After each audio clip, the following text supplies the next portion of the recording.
different types yun na yung programming and the conventional planning.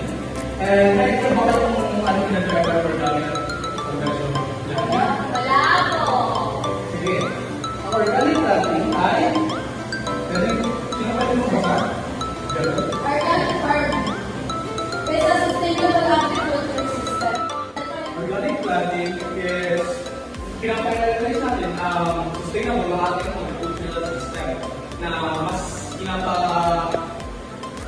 gumagamit tayo ng mga natural manure like input, butas, manulog ng butas, manulog ng bagay. Yun ang ginagamit natin instead na mga chemicals like fertilizers and pesticide. Sa pamagitan ng paggamit ng mga natural manure ay mas papakalaga natin ang ating kapaligiran na hindi natin naisira ito. Next is sa conventional farming. I think ito yung conventional at organic farming. Na sa organic farming, gumagamit tayo ng mga natural waste. Dito naman, gumagamit tayo ng pesticides and fertilizers para mas maganda ang crops or ang ani natin at mas marami tayong ani. Next is, magkakaroon tayo sa tools. Mga tools. Ano yung mga tools? Yes. So, ang first tools natin is hand shovel. Bilisan. Hand shovel.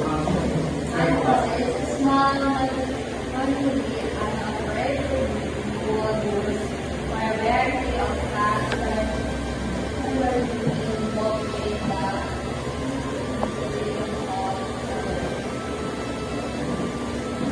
So, nakita ba yung pala? Opo. Yung pala, di ba malaki yun? Opo. Para mas mapalit natin, meron tayong hand shovel. Ito, ginagamit natin ito para sa pag-dig ng mga lands para ating pagtaniman. Guys, mga bata? Opo. Ano ba ang hand shovel? Maliit na bala. Next tools is rake.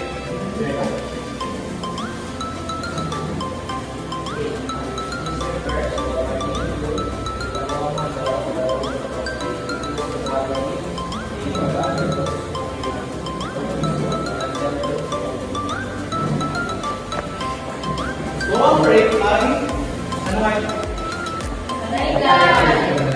Ulit po.